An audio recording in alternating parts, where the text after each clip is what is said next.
our callers and get to all of them. Let's take the next one right now. Welcome, you're on the air with Jesus or Muhammad and Walid Shoebat. Peace of Christ, Pastor Joseph and Brother David and Brother Walid. God bless you. Christian with you. Welcome. By the way, I don't know if you know my voice by now. Yes. Welcome, dear brother. Yeah, and Brother Walid, I think he knew my voice too, but maybe he did not know me because I saw some of my videos in his website about Islam. Oh yes, you're one of my favorites. Yeah. I don't know your name though. I see your things and I love your work, and I don't know your name. I wish I could email you. Can you email me at walid@shoebat.com? Sure. I would be happy actually to talk to you, brother. You're a great man and we support you, and feel free to use all my videos. All of them, they are yours, don't worry. I love your work. My family enjoys watching your YouTube clips and everything else, especially the Kaaba one. Yeah, and actually more to come. We are working hard, and we are doing even our day show exposing Islam in English. I have a comment, Brother Walid, about what you said regarding the good things in the Quran. You know, actually there's nothing good in the Quran, because if you go deep in details, you will see that the Quran has nothing good. Like as an example, the Quran says Islam is against adultery, but you can rape a Christian woman. Islam is against adultery, but you can't take a married woman to your bed. You kiss her, you touch her everywhere. This is called al-laman. It's a small sin, not a problem. Islam is against theft. But if you steal money from a Christian or a Jew, this is not a theft, because he is an unprotected person. Islam is against killing, as chapter 5, verse number 32 says.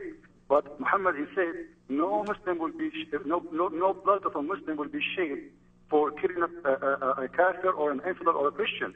So in outside, yes, there is something good you can see, but if you go deep in detail, you will see that this religion has zero good, all is ugly, but the outside might look good for some. At the same time, we need to mention something very important, usually we forget to mention, which is the abrogation. Like the verse you mentioned that there's no compulsion in Islam, this is an abrogated verse, and Muslims are not allowed to follow. Muhammad, he used it as a tactique. You know, it's a tactique in war. Like in the beginning, because I'm weak, I will say to you, I'm a peaceful man, I don't want to kill you, etc., you know, until I get the power, then I will stay you.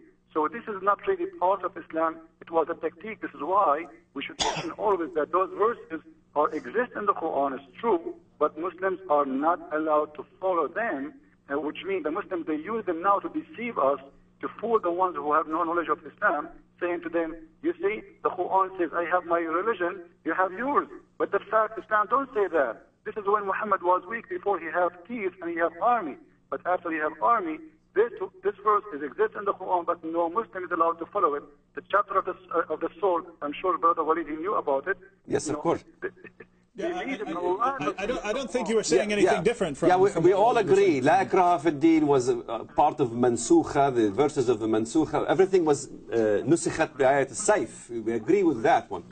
I think what I'm trying to get as a point is that the face value, if you read at face value, La ikraha fi din, it sounds good. But you see, that's at face value. And most Westerners don't understand what you presented very eloquently about the nasikh wal mansukh and the abrogation and how Surah Al-Sayf abrogated all these peaceful verses in the Quran. But a person just reading the verse, he thinks, wow, that sounds really good.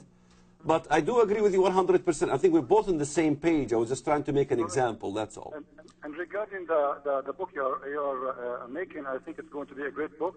There is something maybe I need to mention, that the name of Muhammad, one of his names, is the Prophet Rasul al-Arabi bi Mecca, the Prophet of the Arab in Mecca. If you calculate the numbers for those letters, according to the coding, it's going to be 200 plus 70 plus 30 plus 1 plus 30 plus 6 plus 60 plus 200 plus 2 plus 20 plus 40 plus 2 plus 5. The total is 666. This is the name of Muhammad according to the code. So even the code proves that Muhammad is an antichrist. And then again, if you go to the Bible, you will see that those who they are following this beast, they will have a sign in their forehead. And this is what the Muslims have. When the Muslims, they pray, when they put their head in the floor, there's a dark spot will be in their forehead. Zabiba. Yeah, you mentioned that already. This is the Zabiba, right. Christian Prince, I want to ask you a question, brother, because we have so many other callers, but we love your input. What do you think about the main thrust of Brother Walid's idea that Islam is the Antichrist system, and there'll be a literal Muslim who will become the Antichrist in the end times? I have to agree with him, because everything, the Lord, He said that from their fruits you will know them. I think the fruit of Islam is very clear. Yeah. Thank you, dear brother. The point of the Zabiba is very, very good. The Quran says, وَسِمَاهِمْ عَلَى وُجُوهِمْ مِنْ أَثَرِ السُّجُودِ. That means the evidence of their faith is upon their foreheads. This is why Muslims, you go to Egypt, and he's from Egypt, I believe from his accent is Egyptian. And you go to Egypt today, you find most of the men trying to get what's called Zabiba on their foreheads, to show that they know the bigger the Zabiba, the more faithful Muslim you are, a spot on the forehead. Because you hit your head when you pray. Correct. Yeah. And that's correct. And in fact, I tell the security apparatus in the U.S., I said, you want to catch all the terrorists, look at the forehead. What are you talking about? I said, look at the forehead. Yeah. If a Muslim is shaven and he's going in the airport, and his forehead has Zabiba, he's up to no good. Sometimes it's not 100% an accurate science, but hey, if you look at all the 17 hijackers of the, blew up the Twin Tower, they had Zabibas on their foreheads. So I think it should be part of our security apparatus as well. Well, now you're profiling. I don't know. Obama might not like that idea. Brother Christian Prince, thank you so much for calling. Please call us more regular, and especially when we have some of these Muslims who call in who don't know Arabic any better than I do, but try to make funny arguments from their limited knowledge of Arabic. We need you to call in and save us. So keep calling, brother. Thanks so much, and God bless you. All right. Very good. Well, I think we have some more callers. Why don't we take the next one right now? Welcome. You're on the air with Jesus or Muhammad and Walid Shoebat. Hello. Good evening, guys. Good evening. My name is Steve. I've been watching the recordings of the show online, and I just thank God for you guys exposing Islam for what it is. Thank you, brother.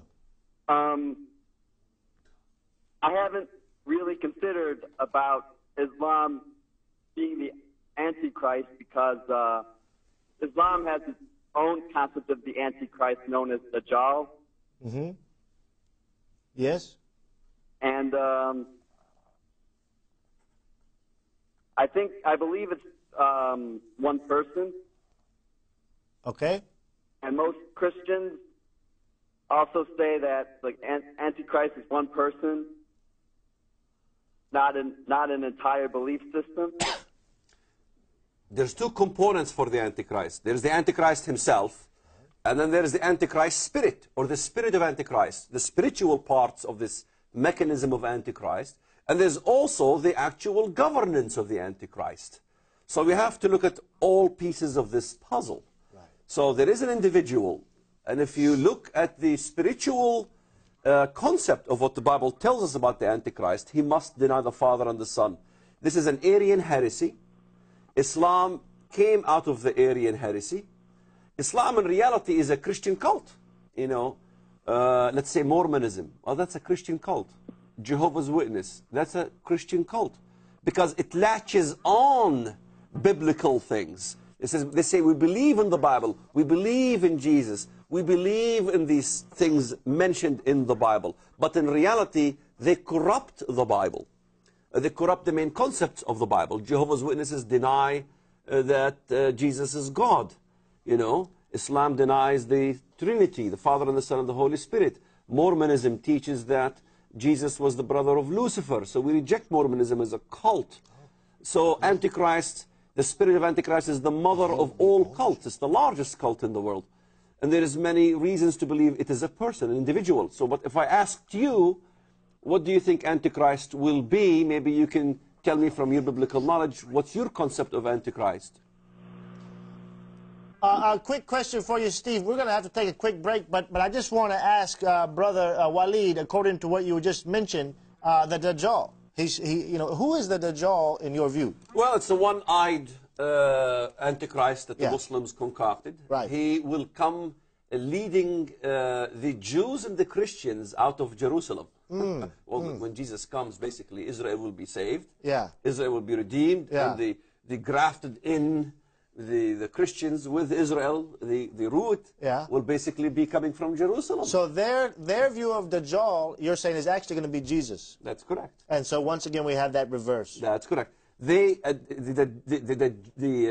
Messiah, in their view, the Christ, in their view, will come out of Syria. You know, that's the north. Well, the Bible told us who comes from the north. Yeah. It's the Antichrist. Excellent point. So everything is in reverse. If you think in reverse, you got it right. Brother Steve, thank you so much for your call. Hang in there, and perhaps if you've got more you want to share or ask, please call back again. The lines will be open. Thank you so much. We need to take a real short break, and we'll be back for the last quarter hour of our program. Let's take that break right now.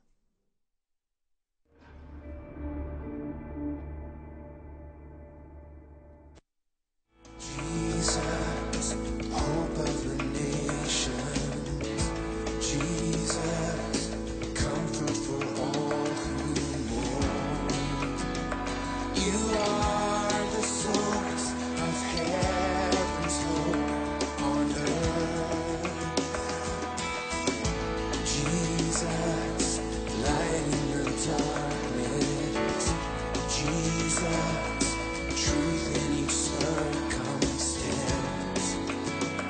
You are the source of heaven's light on earth. Jesus.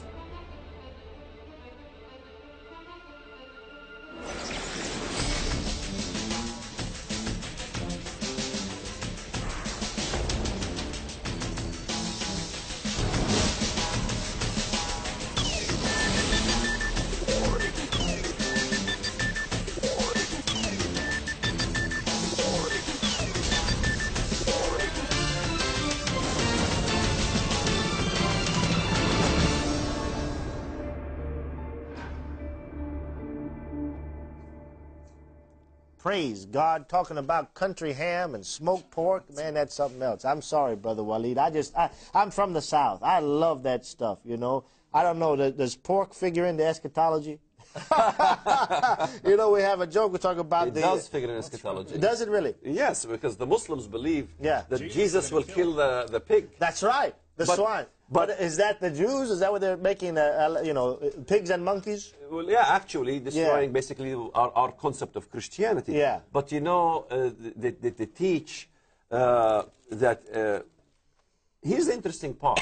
Okay. In Isaiah 45, it talks about bowing. Every knee will bow, every tongue will confess. Okay. In Isaiah chapter 45. All right. And look what bows. Bel bows. Uh-huh. In Isaiah 45, let me see. So Bel, a false god. No, Bel, Arthur Jeffrey, one of the greatest scholars in Islam, Bel is the crescent moon, the moon god. Al-Hilal. Al-Hilal, Bel bows, Nebo stoops. Yeah. See, Isaiah 46 verse 1. 46 verse 1. You see, and in 45 verse 24, that to me every knee will bow, every tongue will take an oath. In the New Testament, every knee will bow, every tongue will confess that Jesus Christ is Lord. Amazing. But most people don't go look at the Isaiah in the Old Testament, what it says about that. What also bows? The crescent bows. The crescent bows. Yeah. In other words, Islam believes in eschatology that when Jesus comes, he will break the cross. Yeah. Biksir al-Salib. Yeah. He breaks the cross. When in reality, no, he breaks the crescent. Excellent. Excellent. He breaks the crescent. And all the crescents will be removed. There'll be no more crescents anywhere. Muslims need to think about the crescent, the origin of the crescent. Yeah. That came from Babylon. Yeah. You know, why is it in every mosque? Why is it in the high places? That's a good question. The same thing. The Ashira poles with crescent flags. moons were there in the ancient pagan world. Yeah. Why would be adapting paganism? Why would they be bowing so many times a day towards the black stone? They say they don't worship the black stone. Okay, but why do you bow to something you don't worship? Right. In fact, in the book of Acts, chapter 19, verse 35, do not worship Artemis and her image that fell from heaven. The image that fell from heaven in Ephesus was a black stone. Amazing. So this image, a black stone, qualifies as an image. Remember in Revelation, they will bow down to the image of the beast. A black stone qualifies. In other words, if you don't bow to the image of the beast, you'll be beheaded. That's exactly what Islam does. There's a lot of information here, a lot of evidence to build Brother Walid's case. We have some callers, Brother Walid. We only have about 15 minutes left in this program. Now, we're going to try to take all of your calls in the next 15 minutes, if that's possible. If not, hang in there because we've had a change of course. We are going to continue this program after a short break at the end of this 15 minutes, and we will continue in English for our English viewers and callers. But we're going to try to get to those who are waiting right now in the next 15 minutes. Please make your questions, comments concise, and we'll do our best by God's grace to give you a concise and correct answer. All right? So let's